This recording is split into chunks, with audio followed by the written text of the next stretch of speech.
Hello, it's Mellow, and today I'm here to help you figure out how to healthily vent to other people and how to set vent-related boundaries. This is something that can be hard, but through honest communication and figuring out what works best for you and the other person, and what you're comfortable with can differ depending on the person you're talking to, and that's okay. I'll use how my best friend and I vent to each other as an example of healthy venting. Love yours, by the way. We used to ask each other if we can vent first, but we have both said that we are okay with not asking each other, though sometimes we still ask. We will normally start with a small conversation starter or shift. And I'll give some examples of that. If you want to send a long message, typically start with something smaller until they reply. But that's also that differs from person to person as well. But that's a general standpoint when you don't know and haven't communicated yet on that.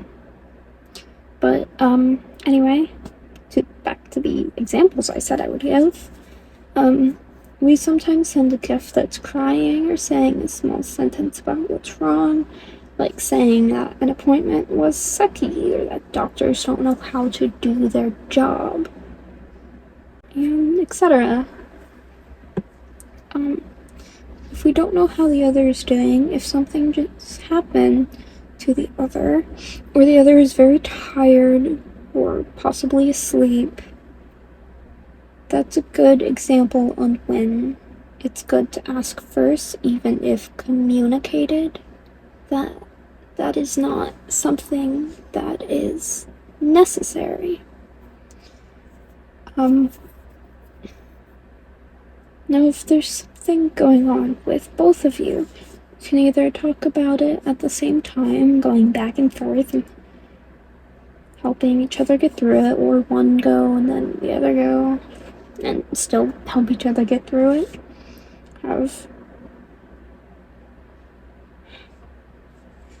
Now, if there's something going on with both of you, you can either talk about it at the same time, going back and forth, and helping each other, have one of you talk about it, then the other, not vent to each other at all at the time, etc.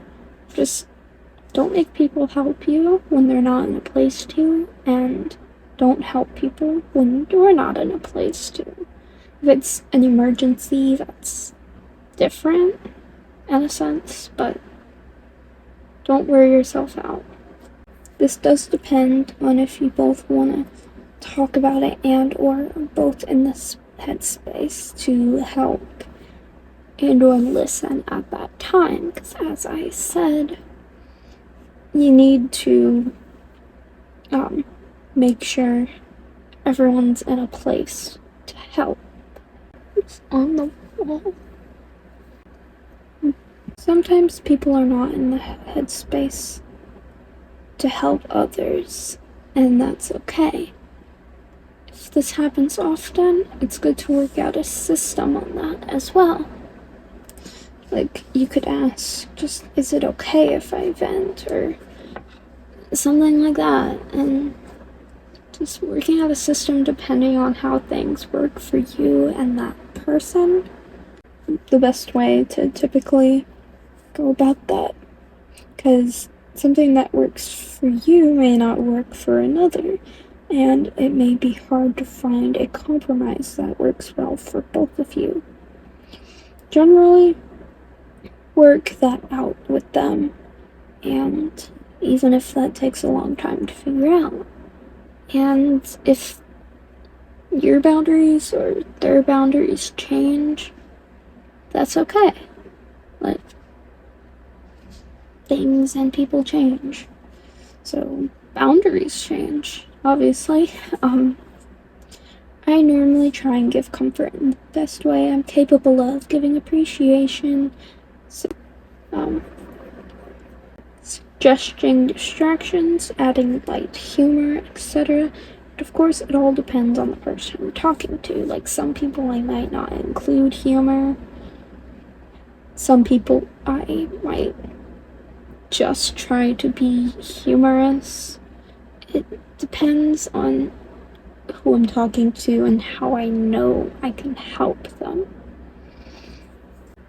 And sometimes I just give them some time and tell them when they're ready to talk that they can talk when they're ready, and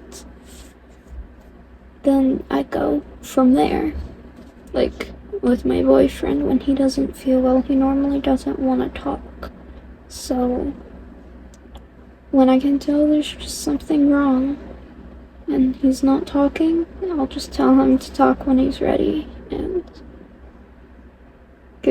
I stay close to him, and when he starts talking, I indulge in it, and I start to help him feel better. And definitely start out by asking the person if it's okay to vent before you do, unless it's been genuinely stated you don't have to. Like, make sure that person means it. And I know it can be hard to know if a person actually means it, but a way to help make sure is by still asking for a bit after they tell you you don't have to ask, and not directly asking them, do I have to ask before I vent? Because then they might feel pressured to say that you don't have to, and that might not be actually what they're comfortable with. Also, don't compare what someone is going through with your stuff. Some people may be okay with saying, yeah, I get it, I've gone through / am going through something similar, so I understand, maybe sharing a bit of that similar experience. Some people aren't okay with that, and if you are doing that, don't turn it into you venting. Just show it as a way of expressing that you understand. And you may not understand how they're experiencing it exactly, but that you understand it in your own way and understand why they feel the way they feel. Or if you don't understand it, say that maybe you don't fully understand, but that you're still there for them, and that you're open to talk. And to what if you or they don't know what helps and what doesn't? It can be hard to figure out. It can be hard for one to figure out what helps and what doesn't. With communication with each other on what works best and what doesn't, and when, will slowly start to become more clear. What even defines venting anyway?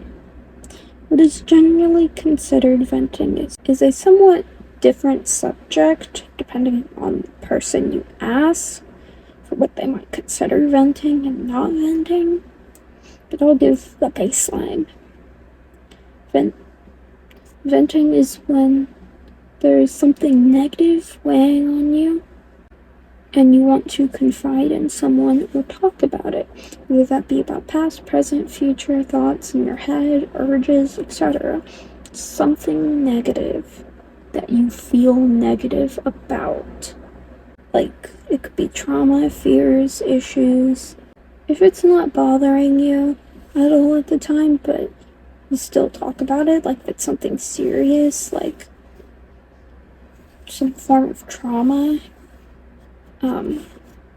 or a serious thing that has happened to you, it's still typically good to ask if it's okay to talk about it, unless the conversation is already in that direction and you know that it is. Typically, triggering topics should also only be talked about with permission, unless you have been told that it does not bother them, or you know that everyone in that group if it's a group, is not bothered by you talking. How did I get so slanted? I'm gonna drink juice. I'm warm. It's fucking hot in here.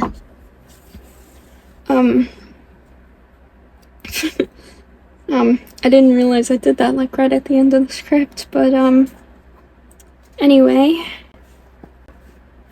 that's about all for today. I hope you have a good day, and if you don't, that's okay.